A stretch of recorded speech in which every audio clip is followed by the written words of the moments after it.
நான் அன்னைக்கு பீச்சுக்கு போய் பார்க்குறேன், ரொம்ப அசந்துட்டேன்.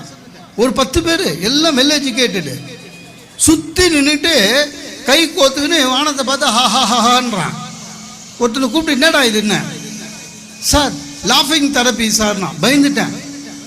அதான் சாதாரணமாக சிரிக்க வேண்டியதுக்கு இவனுக்கு தெரப்பி வரையும் போயிருக்கானுங்க. இன்னும் கொஞ்ச நாளில் பாருங்களேன், சிரிப்புக்கு நம்ம மருந்து மாத்திரை சாப்பிட போகிறோம், அந்த லெவல் ஆயிடுச்சு. எப்பவுமே சிரிக்கணும். யாராவது நம்மளை எப்படி இருக்கீங்கன்னு கேட்டால் நல்லா இருக்கேன்னு சொல்லுங்க, சொல்ல மாட்டோம். அதுதான் பிரச்சனை சார். எனக்கு தெரிஞ்சு இன்னைக்கு தமிழ்நாட்டில் இல்லை இந்தியாவிலேயே எந்த பிரச்சனையும் பற்றியும் கவலைப்படாமல் இருக்குது ஒரே ஒரு ஆளுங்க தான், சாமியாருங்க. எதை பற்றியும் கவலை இல்லை. எனக்கு தெரிஞ்சு ஒரு சாமியாரை அரெஸ்ட் பண்ணி கோர்ட்டுக்கு இட்டுன்னு வராங்க. சிரிச்சா மாதிரியே வந்தார். உள்ளே வந்துங்க ஜட்ஜு உட்காந்துக்கிறாரு. ஜட்ஜை பார்த்து இவர் சொல்கிறாரு, மங்களம் உண்டாகட்டும் அப்படின்னாரு.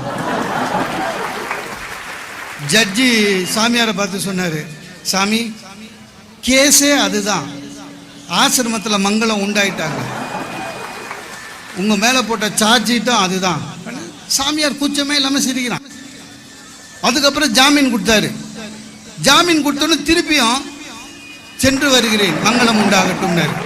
ஜட்ஜி திருப்பியும், சாமி உங்களுக்கு தெரியாதது இல்லை, இந்த இடுகாடு போலீஸ் ஸ்டேஷன் கோர்ட்டு இங்கெல்லாம் போயிட்டு வரேன்னு சொல்லக்கூடாது அப்படின்னு ஜட்ஜி சொல்கிறாரு. சாமியார் சொன்னார், உங்களுக்கு தான் என்னை பற்றி தெரியல, என் மேலே 17 கேஸ் இருக்குது, வந்து போகிற இடம் தான் போ அப்படின்னு போயிட்டார்.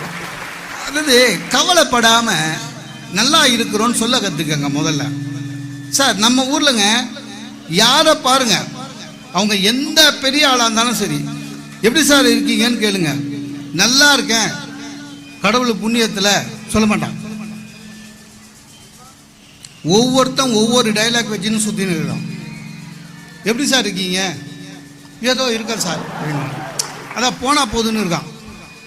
சில பேர் இருக்கான், சார் எப்படி சார் இருக்கீங்கன்னு கேளுங்க, ஏதோ உங்கள் புண்ணியம் சார், உங்கள் புண்ணியத்தில் ஓடுதுன்னுவான். நம்ம பண்ண புண்ணியமே கம்மி, அவன் அதில் ஷேர் வாங்குவான்.